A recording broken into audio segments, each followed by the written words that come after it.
Imagine meeting a human who barely reaches your waist. Their head is small, their arms short, their walk a little different. Yet despite their size, they're skilled hunters, tool makers, and survivors. This isn't a fairy tale. It's the true story of Homo floresiensis, the smallest human species ever discovered. And their existence could rewrite everything we thought we knew about human evolution. In 2003, a team of archaeologists exploring Liangbua Cave on the Indonesian island of Flores unearthed something extraordinary: a nearly complete skeleton of a tiny adult female. At first they thought it belonged to a child, but closer examination revealed that this individual was fully grown, just incredibly small, barely over 3 feet tall. She was later nicknamed Flo, and her discovery set off one of the greatest debates in modern anthropology. The new species was officially named Homo floresiensis, but because of their small stature, scientists and media alike called them the Hobbits, and for good reason.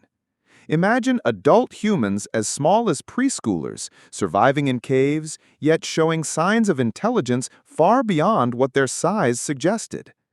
Standing only about 1.1 meters tall and weighing roughly 25 to 30 kilograms, Homo floresiensis were smaller than today's average 5-year-old. Their skulls were about 1/3 the size of ours, with brains no larger than 400 cubic centimeters, similar to a chimpanzee. And yet, somehow, they weren't primitive. They were innovative. They were survivors.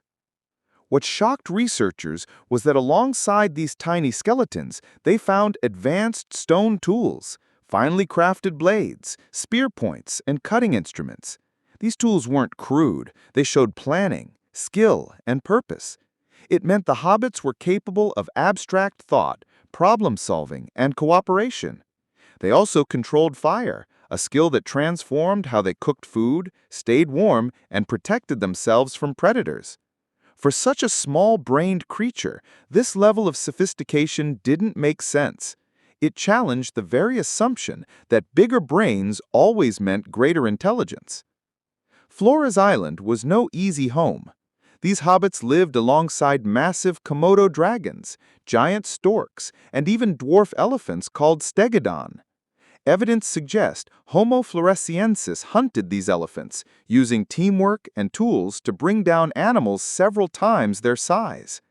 Imagine a 3-foot-tall hunter standing face to face with a predator bigger than themselves. Every day was a fight for survival, yet somehow they thrived on this isolated island for thousands of years. The discovery of Homo floresiensis sparked fierce debate. Were they truly a new species of human? Or were they simply modern humans with growth disorders like dwarfism or microcephaly? Their unusually small brains raised questions, but the structure of their skulls, jaws, and bones looked very different from modern humans.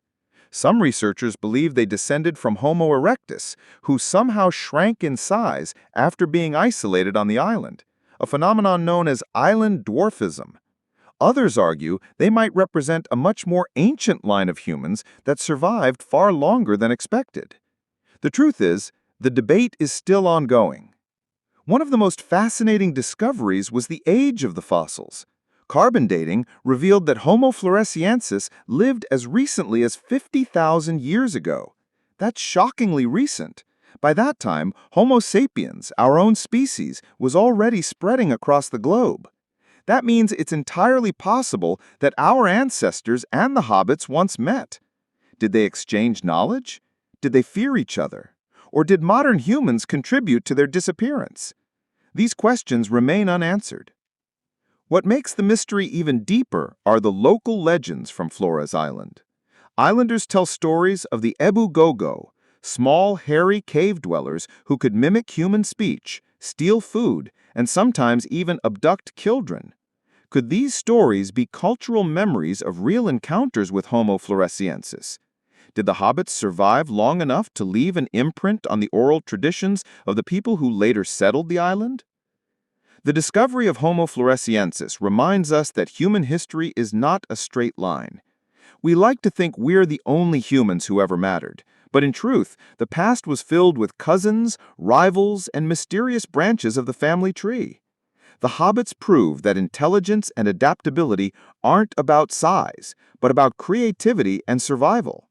They may have been tiny, but their impact on science is enormous. Even today, researchers continue to explore Flores, hoping to find more fossils that will finally unlock the secrets of these little humans. So what do you think? Were the hobbits a separate species of human, or just a mysterious version of us? Could they still have survived longer than we realize?